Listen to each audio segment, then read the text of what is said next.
Today, we're keeping company with Andy White, who is about to tell both of us how to have a much bigger life.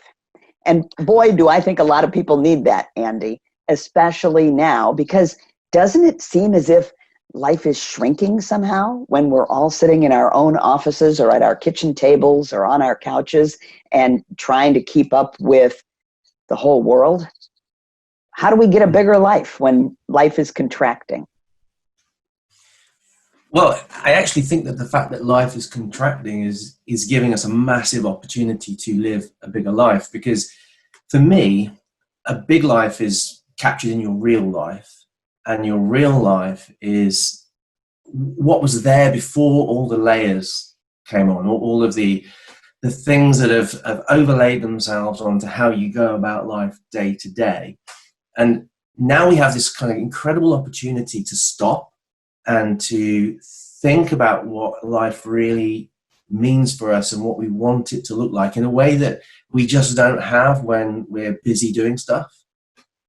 So how did you, let me back up just a little bit as a coach and consultant and maybe trainer, how did you settle on a big life as something that A, people want, and B, that you can help them get? A personal experience. It's a lived experience, basically. So very, very briefly, I had a whole arts background, did a psychology degree. For reasons I still can't explain, became a chartered accountant. And as somebody who hated maths, hated science, hated routine, loved creativity, etc., that just did not compute. But I look back on it, can't understand it. But it's a decision I made. And it was about 10 years into that career, and I suddenly had this kind of epiphany where I realized that I'd made a mistake, and I was in this life that, as you said before, contracted. You know, it had become really small. It didn't fit who I was as a person. It didn't fit the life that I wanted. And I realized that actually I needed to break out of that. And it was through that whole process of introspection, self-discovery, that I really kind of got to grips with the idea that life is, and it became my strapline, life is an adventure to be lived, not a problem to be solved. And up to that point, my whole life as an accountant had been about solving problems. So, you know, it was kind of like, actually life is big, you know, and an adventure is something that unfolds in front of you. And yet we want to make it small. We want to make it predictable and solvable. And actually, when you let go of all of that, when you actually said, you know what, yeah, there's elements I need to control, and yeah, there's things I need to have within my grasp. But actually, I need to go through life with my hands open, not like clasped like that onto because then stuff can land in it. And when stuff lands in it, my horizons expand, my whole parameters expand, and life just gets really big and really, I want to say exciting. That sounds kind of like a little bit cliched, but it does get more exciting because there's this whole kind of parallel thing between what you understand and control, and then what's being added to that all the time. Now, I think a lot of people have a similar experience finding themselves in a career or on a path that doesn't actually fit. Maybe it never fit them and they just made a bad choice to start with.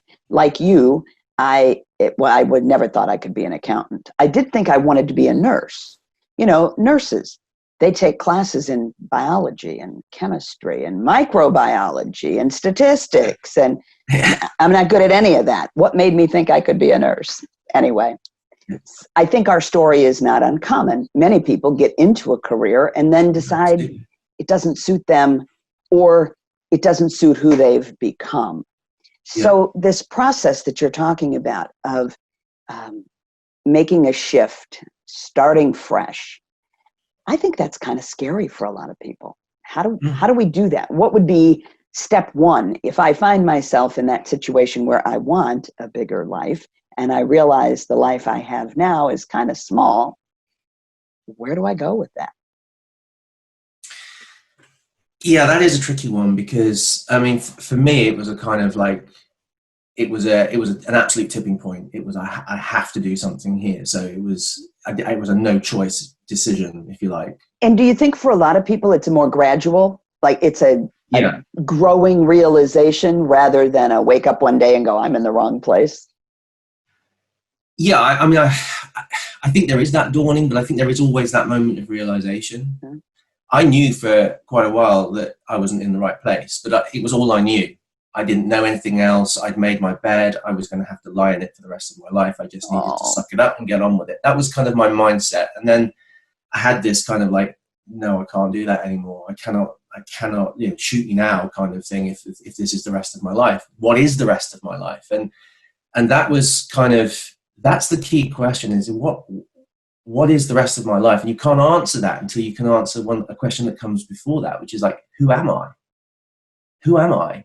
And well, that's a very big question, Andy. Yeah, except that it's not, because Okay, tell me. I mean, it is, but at the same time, it's not. We overcomplicate it. That's the thing. And you see, I don't. There's this whole school of thought that we need to become something. We need to become better. We need to become a better version of us. We don't. We need to become who we already are. And you do that by, you don't create something new. You don't have to figure out who I am as being some new creation. You just have to figure out who was I. See, this is starting to feel like a Zen koan, right? Become who I really am. How do you help people do that?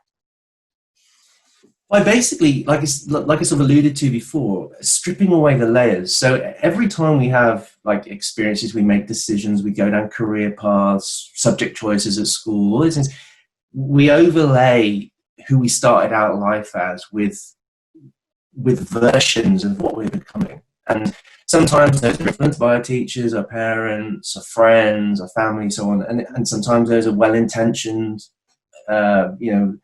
sort of versions of us that are projected onto us, sometimes not so much.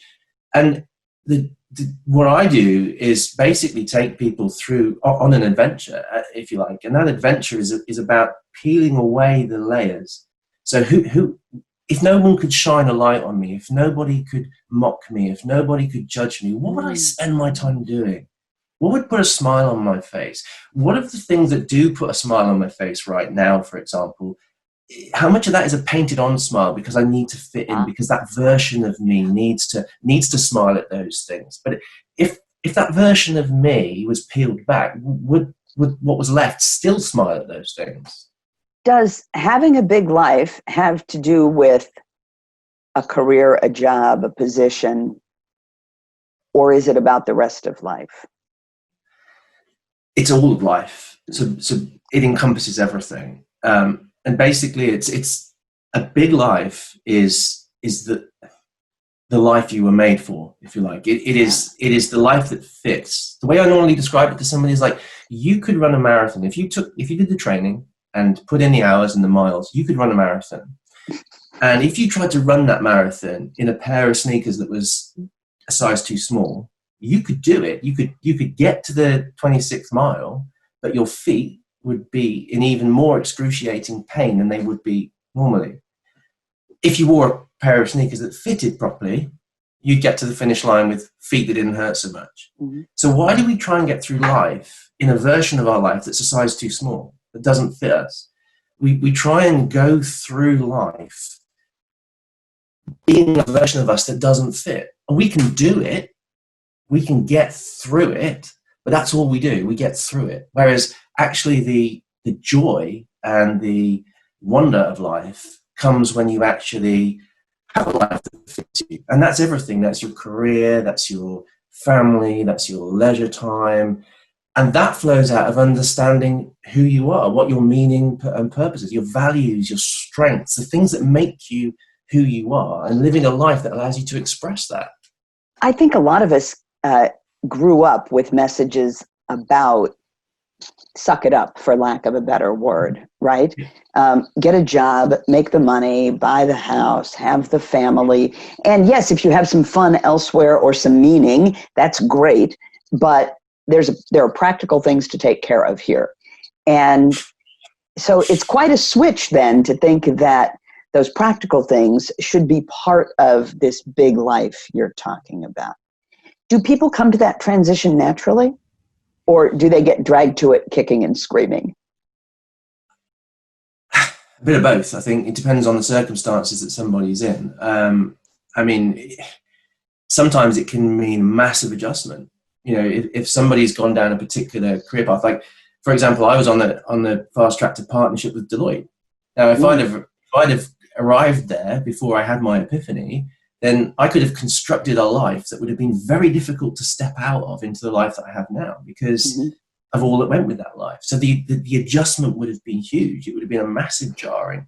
As it happens, I hadn't got to that point, so it was much less adjustment. And for some people, it is more of a sort of a metamorphosis almost, you know, just a gradual there's that realization of, oh, that's what my life is all about. Okay, well, I just sort of switched directions. So it kind of depends on your circumstances, but it becomes compelling. It becomes something that you can't avoid when you realize that actually, here's who I am, here's what I've become.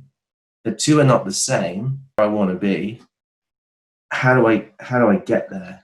So with that as a perspective, the times we are in now really could be a huge opportunity, correct? Because there are layoffs, because companies are going to go out of business, because individuals are going to close their businesses and figure out they got to do something else, because there's all of this upheaval. And I'm not Pollyanna. I'm not saying, oh, look on the bright side, you know, rainbows and puppy dogs. But from what you're describing, that really does make me think, this is an opportunity to make a switch that maybe I should have made a long time ago, but I didn't for all the reasons you just talked about. And now here I am confronting a moment when I'm going to have to start over. I might as well start over doing something different and really doing something big. Does that make sense? Is that track? Yeah, absolutely. And it's kind of, I've been writing quite a bit of stuff around this recently and talking to quite a few people about it, because for me, as a species at the moment, we're at a tipping point. We can go one of two ways. When all of this is over, and it will be over, we can go back to how things were, or we can do something new. And there's all this buzz on social media about, this is you know, if you don't come out of COVID-19 with a new skill, a new course, a new qualification, if you haven't started that business, if you haven't done that project, then what have you been doing with your time? For me, that's just like, whoa, that misses the point completely. We've got this opportunity to stop, to do that, like that classic IT support maneuver of let's reboot. Because that's what we've got here, is this opportunity to say, right, in amongst all this chaos and amongst all this uncertainty that has shattered every paradigm that's sat around my life up to now, what does it all mean? What is my life for? You know, I'm here. Maybe my job's there at the end of this. Maybe it's not. But if it is, do I want it to be? Do I want it to be the same? Do I want to go back to? Maybe I do. Maybe actually that's exactly what I want, and that's cool. But maybe also it's not. And if it's not, it doesn't matter how many courses I go on, how many projects I start, and how many new skills I acquire during COVID-19. I will go back to how things were. I need to stop. I need to figure out what matters to me in life. I need to figure out what's in my life at the moment so that I can start to, it's a bit like a stock take. You know, you can say, right, there's all this in my life that has no place. There's all this in my life that does have a place. And there's all this that should be in my life that isn't. How do I do something with all of this? And that's what we've got the opportunity to do, because normally in all the busyness, the hustle and bustle, we don't get the chance to just sit down and say, what matters to me? What is important? I don't have time to think about that. I've got another call to make, another email to answer. I don't have time. Well, I don't have time now. I have another Zoom meeting coming up. Oh my God, I spend my life sitting here on Zoom. How did I get here? So I'm curious about two things, and I need kind of quick answers. If somebody were thinking, this is great, but I need some help with that, what would that look like if they got help from you? For me, well, it would start with a conversation, because I'd need to know what they wanted. But essentially, it would be that whole process of getting back to basics, who that person is at their core. Okay. All of the fluff and feathers, who are you? And we would go on a process to get to that point. And if somebody is sitting there thinking, man, I really need to do this kind of examination of my life, and they just wanted to sit down, as you said, and start thinking or writing, what would be the 2 or 3 questions they should ask themselves to get started? What am I passionate about? If nobody else is involved in this equation, no one's looking at me, what am I passionate about? That's question number 1. Question number 2, what matters to me? What would I almost literally die for? What's important to me? What really, really matters? And question 3, and I think this is the most powerful exercise I ever give anyone, is if I could live 24 hours that could not be any better, that was just as good as it could get, what would that 24 hours look like? Who would I be with? What would I be doing? And no, just for the record, you probably wouldn't be on a beach sipping pina colada, because that would be a waste of those 24 hours. What would you be doing? Because in amongst all those, the people that you'd be hanging out with, the things that you'd be doing, in there is the real you, in amongst all that stuff. So what are you passionate about? What matters to you? And when you put all that together, what does a 24-hour period that's perfect look like for you? Fabulous. Boy, you've given me some things to think about. That 24 hours, already my mind is whirling about the 24 hours. And you'll be pleased to hear that it never even would have dawned on me to go sit on a beach. That wouldn't be part of my equation at all. So thank you. This is so interesting, Andy. I appreciate you sharing. Is there anything else we need to know about you that I didn't think to bring up? No, I don't think so. Unless, no, you've got to go to another call. I could bore you for the rest of the afternoon. So, yeah, but Zoom is waiting for me, isn't it? Exactly. Hey, thanks a lot. This is great. No, thank you. I've enjoyed it.